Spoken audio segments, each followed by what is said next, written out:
My name is Mike Malega. I am the president and general manager of the Tulsa Drillers, and our team, we oversee all the happenings at One Oak Field year-round. Well, obviously last year was a challenge for many businesses, and ours was no different. Drillers had our season canceled, found that news out in the beginning of June, but we kind of had that feeling it was trending in that direction. So we immediately, back in March, April timeframe, started thinking about what else can we do? If we're not going to have a season, how can we stay engaged with the community? One of the things that was a real highlight for us and really enriching, I think, for our organization was partnering with the Tulsa Arts organizations like the Tulsa Symphony Orchestra, the TCC Signature Symphony, and the Tulsa Opera. Those were three new relationships that were formed during the pandemic where we could benefit each other.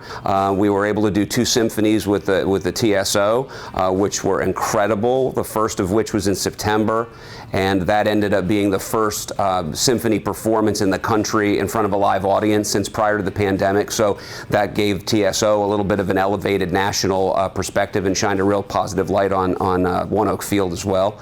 And then we had TCC's Signature Symphony did a performance out here later in September, which was outstanding as well. And then we finished it up with the Tulsa Opera in the first or second weekend in October, and it was another fantastic event.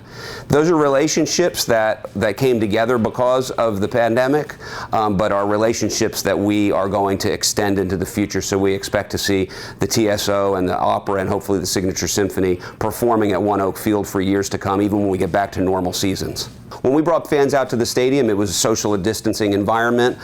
It was a mask environment as soon as the mandate went into place. I think we opened up having baseball games. We brought in a Texas Collegiate League team, which had some elite college players play at, that started on June 30th, and that opened up One Oak Field, and I think it was really the first live events with people in place in our community. So that was really great getting that off the ground and running. And overall, the fans were awesome. They really adopted these new procedures and policies, and it gave them an escape to get out from their homes and to actually come out and enjoy the outdoors. We really had a beautiful summer last year, so we were thrilled to be able to have those baseball games. We ended up with 16 baseball games, and then that rolled into the FC Tulsa soccer season. We had 8 soccer games that we had out here, and then of course the events that we did with the arts organizations. We reached out to the election board, and we pitched the idea because we saw our parent club, the Los Angeles Dodgers, was doing early voting at Dodger Stadium. We saw that happening at other Major League Baseball stadiums. Reached out to the election board, and they loved it. Things moved quickly, and it culminated in us participating that weekend prior to Election Day. Close to 15,000 Tulsa County residents came and voted here at One Oak Field, so it was awesome. I mean, another positive thing that we'll look back on 2020, which was a bad year overall, but we can look back on a lot of great things that happened at One Oak Field with a lot of pride. The pandemic gave us a real opportunity to think outside of the box and try to look at untraditional ways to utilize the venue, and I think we're going to be able to continue using that, whether it's for these arts organizations, whether it's for sporting events, whether it's for graduations. We have a couple of graduations on tap for this year that we're going to be able to use the venue for that we've never used before. We're going to be partnering with the Tulsa Race Massacre Centennial Commission, so we plan on utilizing the venue during their stretch in late May and early June.